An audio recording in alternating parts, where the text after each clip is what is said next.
What's up everybody, Pete with Auto Repair Tips. In this video, we're working on the 11 Tundra. It's got a 5.7 engine, has a code P2443. That is a secondary air injection system switch valve stuck closed. In this video, I'm gonna show you where that valve's located at and how to replace it and what causes that code to come on to begin with and how to prevent it. Let's get into it.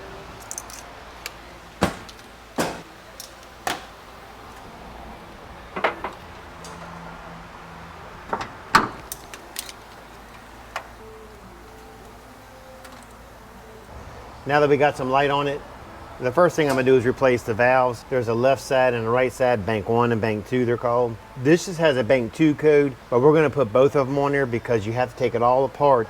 And 9 out of 10 times, my past experience is, when one valve goes out, the other one's not far behind. So being as we have to take it off, we're gonna go ahead and do both valves. I'm gonna start by removing this aftermarket breather system, and then we'll go on from there.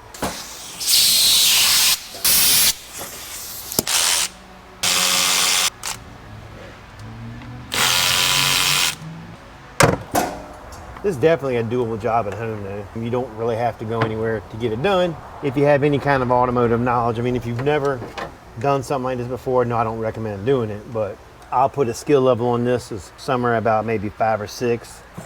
I think summer's full force now. It was hotter than dog turd yesterday. All right, now we're gonna start taking off some of these hoses that go along the top of the intake, and we'll set them aside. Just make sure when you're taking them off, be careful, it's plastic, some of the stuff will crack. Most everything is going to be held on with really 10s and 12s. Moving right along. That's a 12. Looks like anyway. Nope.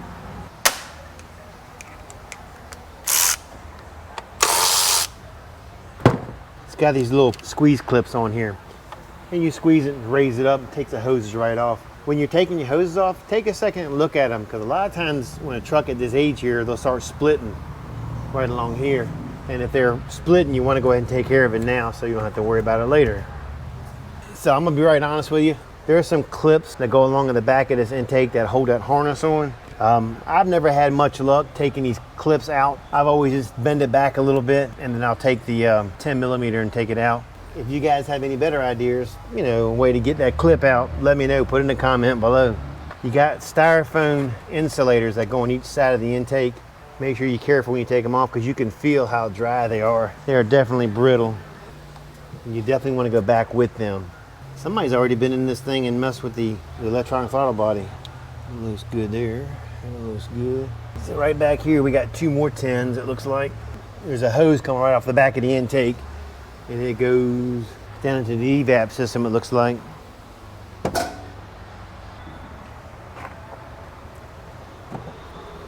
A lot of times when you have clips like these, I just get duckbill needle nose, and I grabbed the wrong pair, but they seem to sit on there pretty good. Meanwhile, this one fights me. That one was a bear. All right, next thing we're taking off is the intake bolts. There's a handful of 12s that hold it on.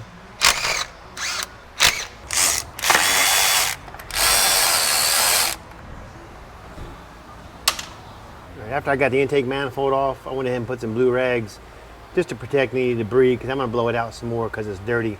But there's your culprit right here. This is a bank 2, bank 1. So if you look right here, there's 2 pumps, and everything came from Toyota. You probably can get this stuff aftermarket, but I'm not putting aftermarket junk on this car. I'm not doing this job twice. But these are the pumps, and they go up under your fender. They go up under the fender well right here. And like I was saying earlier, there's gonna be 2 hoses. They're not gonna be here till tomorrow because they upgraded the hoses so they wouldn't suck as much water through. But here is your valves right here. And new intake gaskets. So now all the parts are here. Let's go ahead and get them on the car. I'm gonna start with the valves first. All right, to start with, we're gonna take off the clips, but I don't think I can move.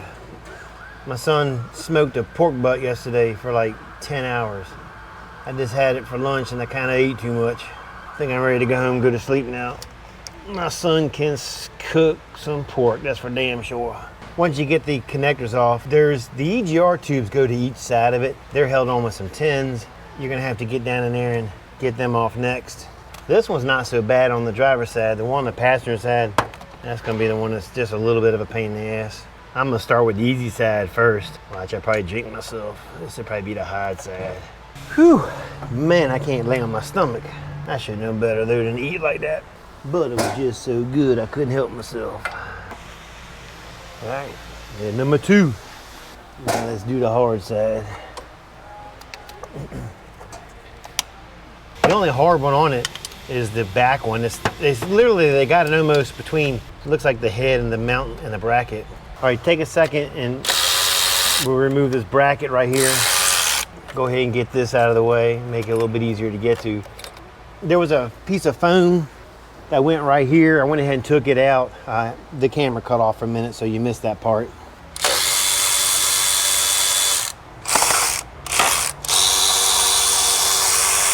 There's 3 bolts that hold this valve on. They're definitely different sizes, so make sure you go back on the right side. Just pay attention when you're pulling them out. 2 shorter ones go to the front, 1 long goes to the back. I think, really, in my personal opinion, the hardest part of doing this whole job, getting the EGR tubes out of the way. It's funny, you go on YouTube and you look, a lot of people doing this job here, they don't show you how to take it out, what to do with it. But that's it right there. That is the bad one. So if you look, the new one comes with metal tabs on it, and it's kind of bent a little bit. It helps snap on there. You still gotta be really careful though. When I go back with the new one, I'm gonna put it, get out of the way. Oh, man. When I go back with the new one, I'm gonna try to start the hard bolt first. I think I might have a change of plan here. Let me go with one of the easy bolts first. I'm gonna give you just a little bit of advice when you're going back with these 10mm bolts and you're putting them into the control valve. Get a 6-pack of beer and just freaking enjoy yourself, because it is a pain in the ass. Especially if you're short. Oh my God, I'm 5'8" and I can't reach it. Now that the EGR tubes are tight, moving on. Now that all the connectors are back in place, make sure you snap them in. When you put them in, make sure you hear them click. The last thing you want to do is not click it on and it come off. That would not be fun. All right guys, full disclosure. Before I cut the camera off, I dropped the bolt. But when you're in business for yourself, you got an endless supply of bolts. So I went and got another one. So before I go back with the intake and the new gaskets, we're gonna clean this off real good with some brake clean. Get any extra debris off or any imperfections there so the gasket seats correctly. It actually don't look too bad. Very little buildup. I'm able to just wipe it off. Normally, if it doesn't wipe off as easily, you can get a little zip tool and clean it off, but it's just wiping right off. The old gasket comes right off, just like that. Wouldn't hurt to take a little bit of brake clean and kind of wipe it down. All right, line everything up nice and neat.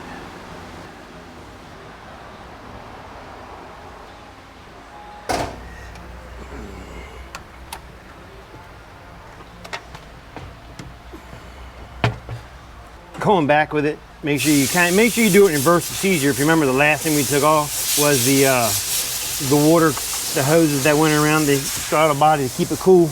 Go back with them first. It's easier to do it now than later. Once you get them on, go ahead and set it in place.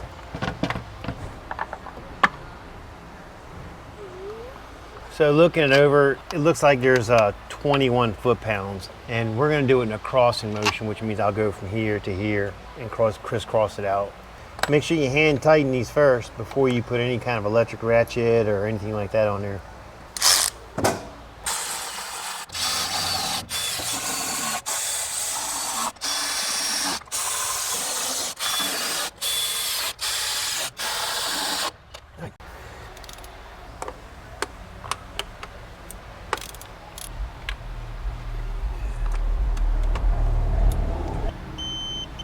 You can over torque it, crack it, and you're screwed.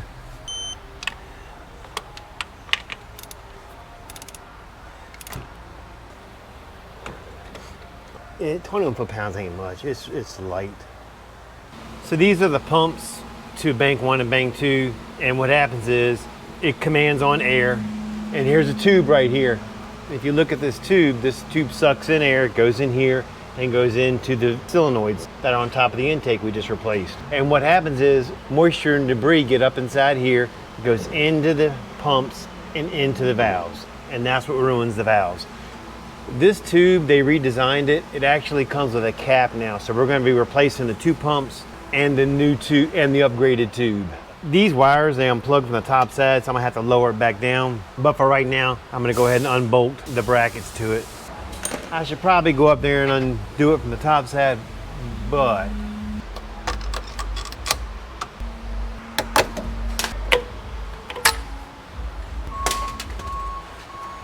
all right, so these are the connectors. One goes here, one goes there, and they're in clips. You just take a screwdriver, you pop open the clips and release the connectors, and then we'll feed them out through the bottom. So you're putting these pumps on, the part numbers are the same. Doesn't matter which side goes on where, but it does matter where you plug it in, like I was telling you earlier. To get this out, you basically just kind of lift out.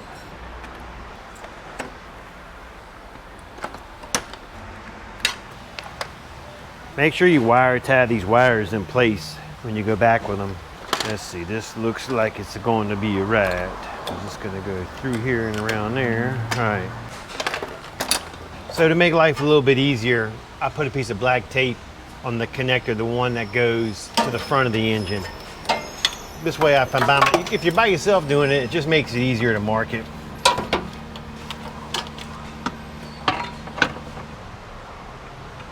That's basically it for today. These I'm gonna just run it there like I was telling you and secure them. Tomorrow when we come back, I'm waiting on one more part to come in, and that's that.